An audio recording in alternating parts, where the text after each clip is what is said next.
Can you imagine a story where the Bens from the multiverse are transported to fight each other?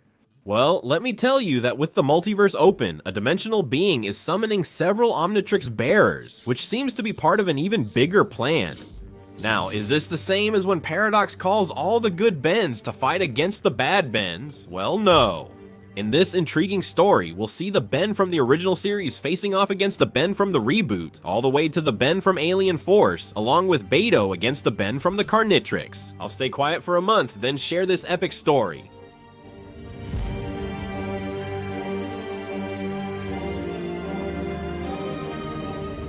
The story begins with the Ben from the original series, who is unexpectedly transported. Using the Omnitrix, he manages to avoid the impact by transforming into Diamond Head in a desolate place. He looks confused, and is about to get even more confused as another alien, XLR-8 with the Omnitrix symbol, appears before him. Out of nowhere, XLR-8 uses his speed to attack Ben, leaving Diamond Head on the ground. Ben realizes he must fight seriously. He lands a precise attack, trapping XLR-8 with his diamond. With the advantage, Ben quickly transforms and attempts the final blow with Konomo.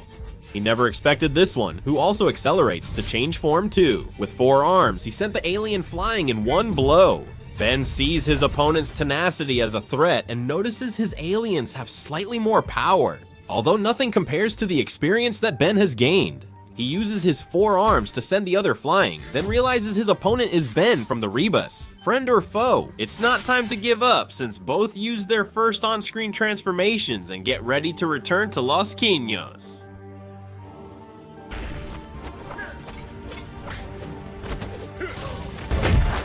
Heat defeats Overflow with a powerful Spirit Bomb.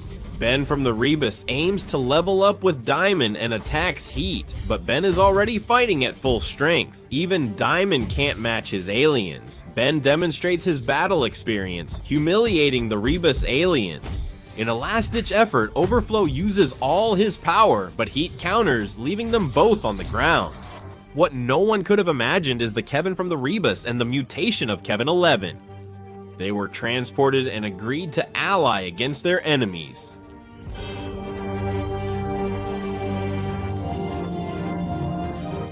Kevin 11 attacks everything, but the Bens split up as Wildvine to fight better. Still, Kevin 11 overpowers Ben.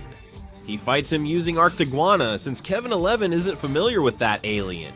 Between Thornblade and Wildvine, the yellow one has a big edge because the Antitrix makes his aliens much stronger. He only manages to set things right with Shock Rock.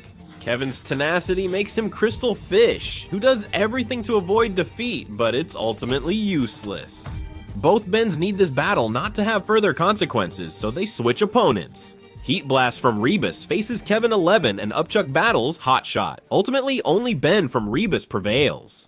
Throughout this entire battle, Ben has learned from his original counterpart to focus his intensity with smart actions. With Kevin 11, who's an idiot relying on brute force, he forces him to use the Insectoid attack, which then backfires. Not so hard? Subscribe. With Upchuck and the Epic Fire, things get easier for Kevin as the intensity and power make Upchuck suffer. Ben from the Rebus must fix things, and though outmatched, he skillfully attacks, giving Upchuck time to finish the job. -2. Things get complicated when Kevin 11 catches the Kevin from the Rebus. He needs to finish off the Bens, and the only possible way is by using the full power of the Antitrix, powerful and crazy. With all that power, Ben feels he must stop him.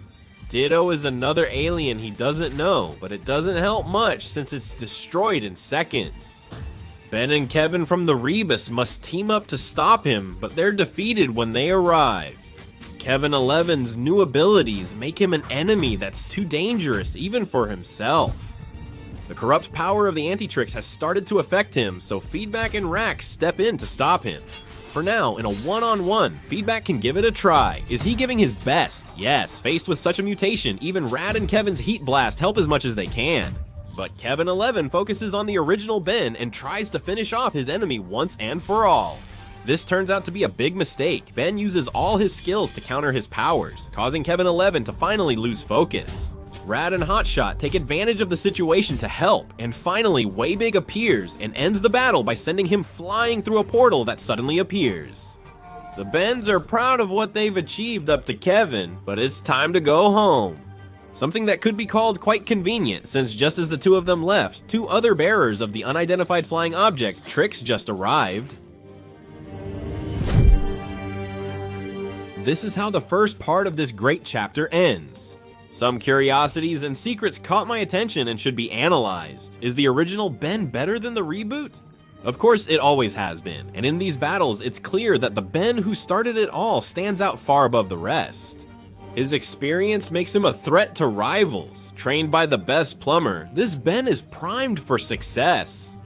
Although the Ben from the reboot learns very quickly, he's still below.